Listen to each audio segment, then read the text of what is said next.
देखिए, बायकॉट की आड़ में अगर रियासतें और हुकूमतें छुपने की कोशिश करें और उसके नतीजे में इशू को डाइल्यूट करें, मैं आपसे पूछता हूं कि दुनिया के वो तो दो कौन से ममालिक हैं जिसने सदर ट्रंप के लिए नोबेल प्राइज के लिए जो है वो सिफारिश की है?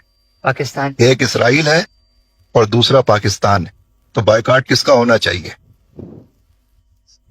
तो इसलिए जो खाकान अब्बासी साहब ने बात कही है, यही बुनियादी बात है।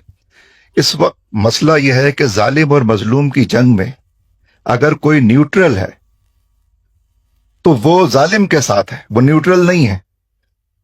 समझ रहे हैं आप बात? जी। तो पाकिस्तान और मिस्र, ये दो ममालिक ऐसे हैं, पाकिस्तान के पास एटमी ताकत है और मिस्र की सरहद मिलती है।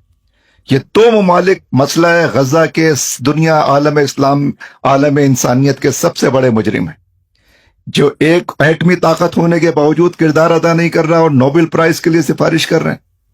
और व्हाइट हाउस के सामने, व्हाइट हाउस के चारों ब्लॉक की में एहतजाज हो सकता है, जो प्रेसिडेंट हाउस है। बरतानिया के प्राइम मिनिस्टर हाउस के सामने एहतजाज हो सकता है। एहतजाज नहीं हो सकता तो इस्लामाबाद में एहतजाज नहीं हो सकता। तो पाकिस्तान की हुकूमत किसके साथ खड़ी? तो बायकॉट किसका होना चाहिए? पाकिस्तानी। समझ रहे हैं आप बात? ये है मसला। और वो तो देखें, अवाम तो अपनी सतह के ऊपर बच्चों में कल्चर डेवलप होगा ना ये, लेकिन इस वक्त तो इमरजेंसी है, आग लगी हुई है, कत्लेआम हो रहा है। 65,000 नहीं, बरतानिया के एक इदारे ने, जिसने पहले ये बताया था कि 1,80,000 इंसान वहां हलाक हो चुके हैं, अब उसने नई रिपोर्ट ये शाये की है कि 3,60,000 से ज्यादा लोग हैं जो शहीद हो चुके हैं। और इतनी बदतरीन हौलनाक अम्मात वहां पे हो रही हैं कि वहां पे बारूद बरसाया जा रहा है, आग बरसाई जा रही है। दुनिया के बदतरीन, हौलनाक तरीन जो है वो बमों का तजुर्बे किए जा रहे हैं। और भूख और ग़िज़ा और पानी और रिहाइश, इसको जो है वो इन हथियार के तौर पे इस्तेमाल किया जा रहा है।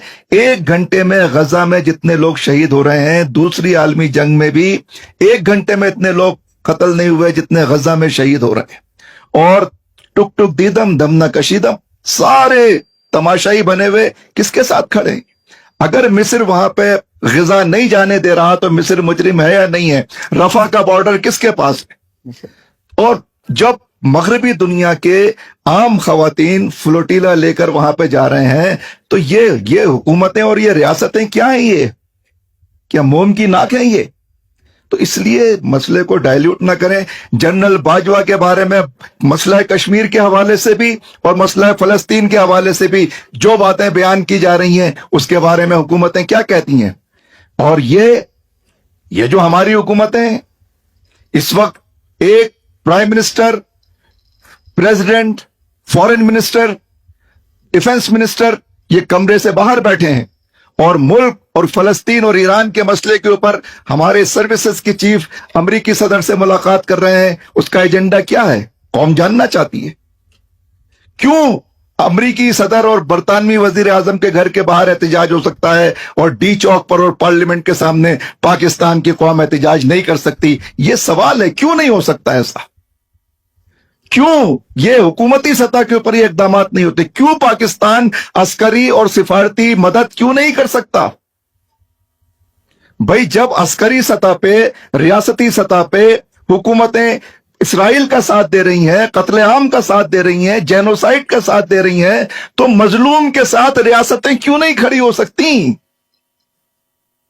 तो नहीं खड़ी हो रही तो फिर इसका मतलब यह है कि ये कौम के जज्बात की तर्जुमानी नहीं कर रही। ये 100% पाकिस्तान के 100% अवाम इस तरफ खड़े हैं और पाकिस्तान का जो एक जालिम और बेहिस और जो सफाक तरीन तबका है हुक्मरानों का, जो बमुश्किल जो है, जो 0.5% भी नहीं होगा, वो इसराइल के साथ इस तरह से अमलन खड़ा हुआ है।